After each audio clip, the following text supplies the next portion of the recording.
Polling stations అన్నీ కూడా లోపల అరేంజ్మెంట్స్ అవన్నీ కూడా చూసినారు. చాలా చక్కగా అధికారులు కూడా అంత చక్కగా అరేంజ్ చేసినారు. అండ్ 1 అవర్లోనే ప్రతి పోలింగ్ స్టేషన్లో దాదాపు 100 ఓట్స్ వరకు పోల్ అయినాయి.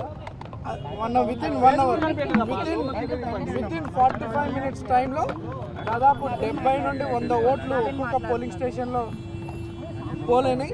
అండ్ జనాలు ఈ ఎలక్షన్లో అత్యధిక పోలింగ్ జరిగే అవకాశం ఉంది. ప్రజలందరూ కూడా ఎర్లీ మార్నింగ్ బై 7 o'clock అందరూ కూడా రావడం జరిగింది, పోలింగ్ స్టేషన్స్కి రావడం జరిగింది. మంచి ఓటింగ్ పర్సెంటేజ్ ఎలక్షన్ లో చాలా చక్కటి పోలింగ్ పర్సెంటేజ్ పెంచేందుకు, ఎందుకంటే గతంలో కూడా ఇక్కడ 50% దాటలేదు. అంటే అప్పట్లో జనాలు వచ్చి ఓట్లు వేసేది కాదు, కానీ ఈసారి మాత్రం ఇప్పుడు చూస్తున్నటువంటి పరిస్థితి చూస్తే 70%, 60 to 70% పోలింగ్ జరిగే అవకాశం ఉంది. ఎందుకంటే నేను ఇప్పుడు అన్ని దాదాపు 5-6 పోలింగ్ స్టేషన్స్కి వెళ్తే 70 ఓట్స్, 60 ఓట్స్ వితిన్ 40 మినిట్స్.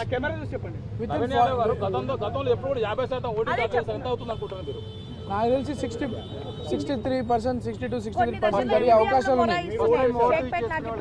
నేను 10 o'clock నా ఓటు మా ఫ్యామిలీ మెంబర్స్తో కలిసి వాల్టర్ వెంకటగిరి స్కూల్లో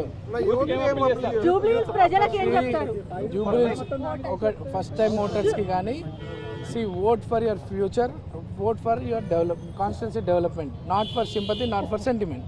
ఇది మన భవిష్యత్తుకి సంబంధించిన ఎన్నిక కాబట్టి చాలా తెలివిగా జాగ్రత్తగా ఓటు వినియోగించుకోవాలని నేను యూత్కి అప్పీల్ చేస్తాను.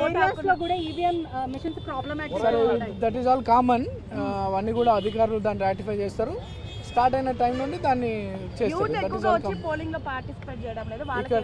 లేదు, ఈసారి యూత్ అంతా కూడా, యూతే కాదు జనరల్గా చాలా మంది ఓటర్స్ నెగ్లెక్ట్ చేస్తారు election. But this time 10 to 15% polling percentage పెరిగే అవకాశం ఉంది.